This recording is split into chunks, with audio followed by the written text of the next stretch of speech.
welcome back to my channel. I'm Colleen Pearl, the Cool Crone, and today we're going to be doing a taroscope for the sign of Aquarius for the month of December. In December, we will all experience the great conjunction between Saturn and Jupiter.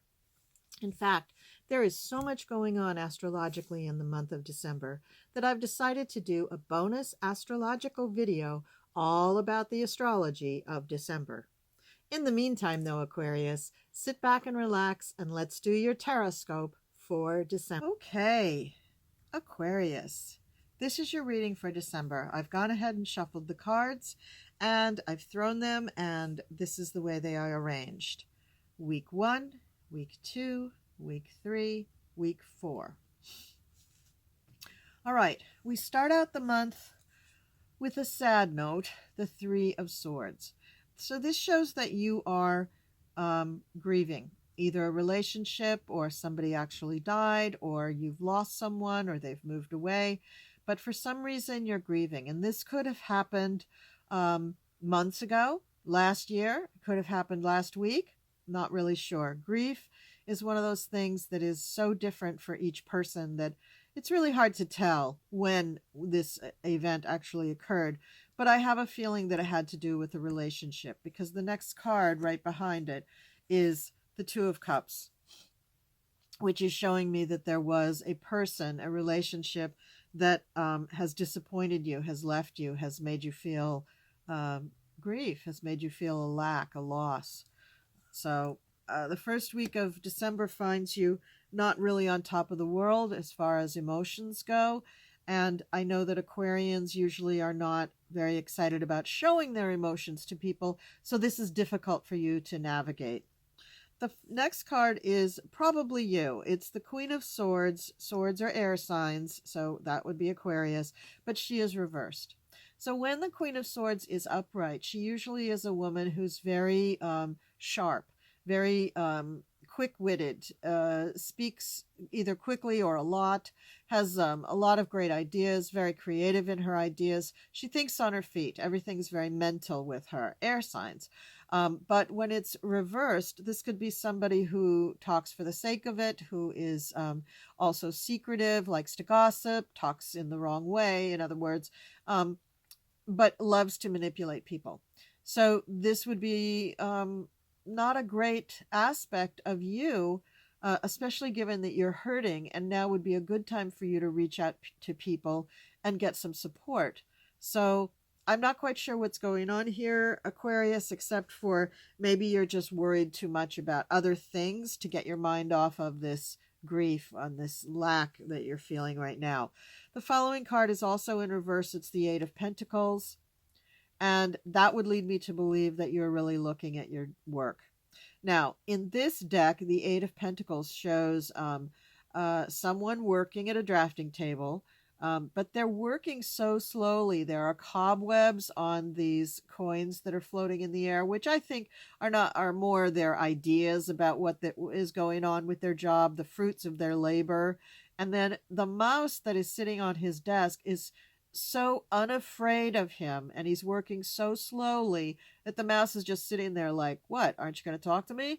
So I am interpreting this first week as you using your work as a distraction to not think about your emotional response to your life. The top of the second week starts with the King of Cups.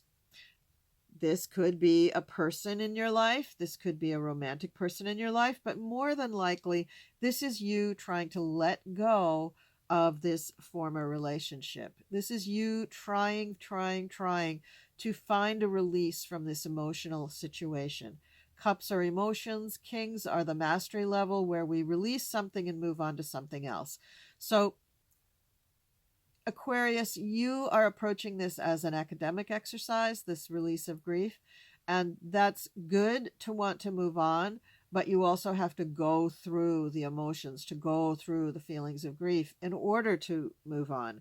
So you can tell yourself all you want that you're moving on, but until you actually let yourself feel the grief, it's going to hang around.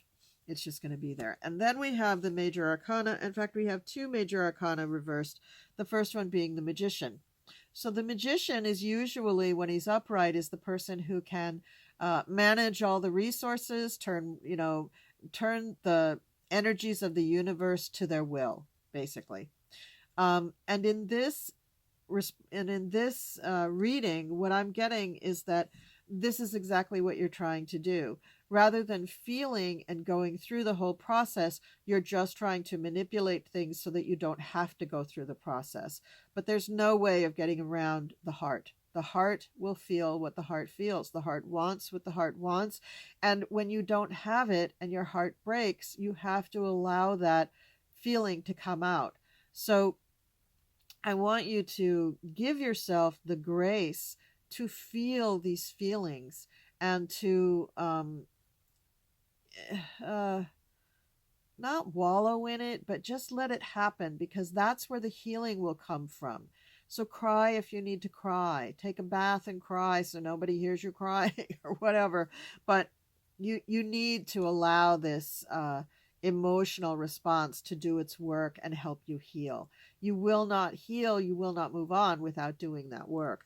The next card is the Hierophant, but reversed. So when the Hierophant is upright, this is the fellow who loves the rules, makes the rules, metes out the rules to everybody, right?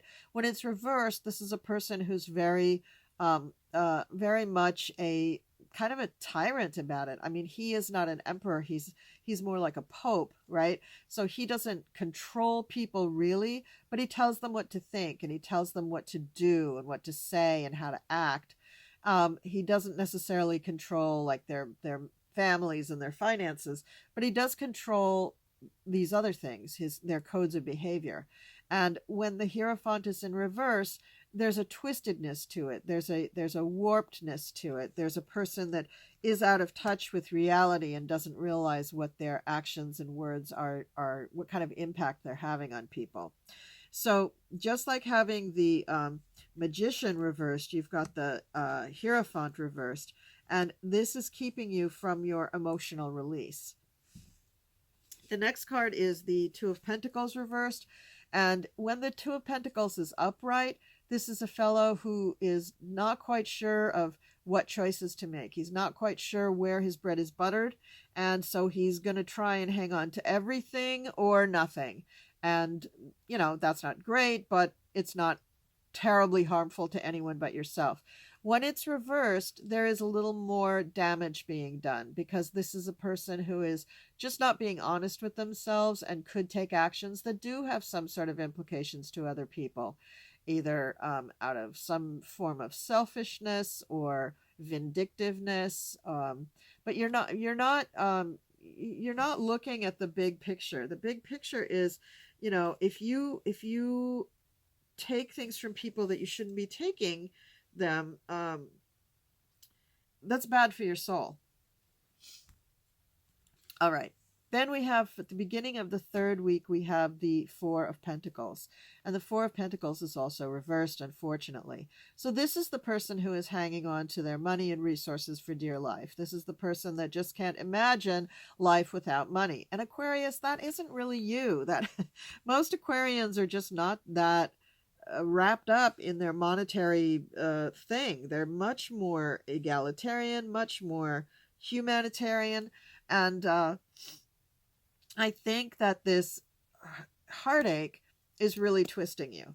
So I really, really, really want you to figure out a way to express the heartache and get through it. Maybe see a therapist or something. The next card is also reversed. It's a Two of Wands. When the Two of Wands is upright, it's the person looking out and figuring out which way to go in their life, on their path. Wands are your identity. It's how you brand yourself to the world. And in the upright position, the Two of Wands is a person who's just trying to make sure that they make choices that tell the world who they really are rather than who they used to be.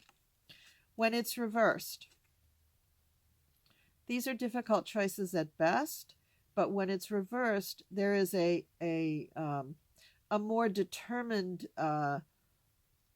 plot to distort who we are to the world. So you're putting on a false face, as it were, just so that people don't really know what's going on with you. It's like when politicians don't want you to know that they're sick when we all know that they're sick. This is, oh, it's a sign of weakness. They'll think I'm weak, whatever. I don't think so. I think if you're honest with people, the human condition is a shared condition. We are all in the human condition. And that's one of the ways that we all know that we're in this together, is because we all share that human condition. Now, the next card is actually, the next two cards are both major arcana, and they're really, really good. So after all of this difficulty, all of this going through and saying, you got to go through your grief, you got to feel your feelings, you got to open up to this, you can't show a false front, you can't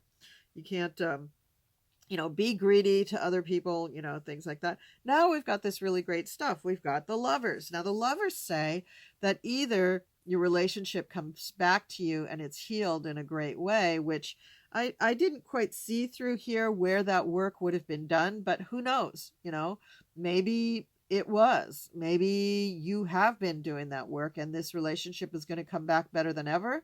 Or maybe this is a contract, an agreement between you and another person. This could be a business arrangement, not necessarily a romantic arrangement. But at any rate, it's really nice and it makes you very, very happy. The next card is also upright and also a really powerful card, the High Priestess. Now, this means that the secrets, the mysteries, the deep, dark intricacies about yourself and your life are being revealed to you, that you're getting in touch with yourself, that you're understanding your power and your emotions, and you're able to harness them and use them, and that you feel good about yourself. Also, this is a person who is able to understand deep knowledge and use it. So not a manipulative person, not an evil person, but an actual enlightened being, somebody who has more enlightenment and is able to live their life according to those principles. Then the beginning of the fourth week, we have the Four of Wands, which is the happy hearth and home. So you've got a really nice deal going on here. Very happy for you. You and your family are really feeling good going into this fourth week of December. And things look like you've got it together. Then we come to the Five of Pentacles. Now, the Five of Pentacles is usually a card of loss. So very much like the Three of Swords, this is a family situation or an individual situation where you are experiencing lack or loss or depression or bad health. So I don't know why this is coming up right after the happy hearth and home, but it could just be a monetary blip. It could just be that you spent too much for Christmas and now you're kind of feeling the pinch on the credit card bills. It could be something more serious, though. It could be a health situation. Or it could be a health situation for someone other than you. So a little warning there for that fourth week in December. And then we have two more cards in reverse, and they're both people cards. We have the Page of Wands, but it's in reverse. So the Page of Wands is giving you news or information about yourself, about your identity. And in reverse, I would say that this is gossip. This is you hearing kind of mistakenly about yourself, but in the form of gossip. And you're probably not going to like what you hear. And the fourth card, the final card for the week of December, is the Knight of Pentacles, but in reverse. So the Knight of Pentacles, when he's upright, is the slow-moving, non-moving knight of the deck. And yet he's steadfast, he's loyal, he's a person that you can always count on, but he's not moving. He's not moving you forward in any way. He's just supporting where you are, right, standing still. But he's in reverse. So I'm going to say that he's a person who's not able to take much action at all, and maybe isn't even particularly supportive, but it's somebody in the background who is making some kind of a comment about your monetary situation. Maybe they're helping that Five of Pentacles situation, but maybe they are also more involved with whatever the gossip is that's going on. So, this is a tough month, Aquarius. It's been a tough month for a lot of the signs. It's the wrap up of the end of the month. There's two eclipses. There's the Great Conjunction, the Neptune going direct. I mean, there's a bunch of stuff going on astrologically this month. And I do feel like this month for many signs is a kind of reckoning month where you really do have to dig into yourself and feel this shift from the Great Conjunction, just feeling this shift into the age of Aquarius, and go with it or suffer the consequences. That's what I'm really getting for everybody. So thank you for watching through to the end. If this reading rang true for you, if I hit any bells for you, please leave me a comment down below. And if you are interested in having a personal reading with me, please email me and I would be happy to set up a reading for you. I do readings over the phone or Zoom. And if you have not subscribed, please subscribe. Please hit that notification bell so you don't miss any of my new videos. Because remember, we have that astrology video coming up and you're not going to want to miss it. Please like the video. That's always appreciated. And again, thanks so much for watching and I'll see you next time.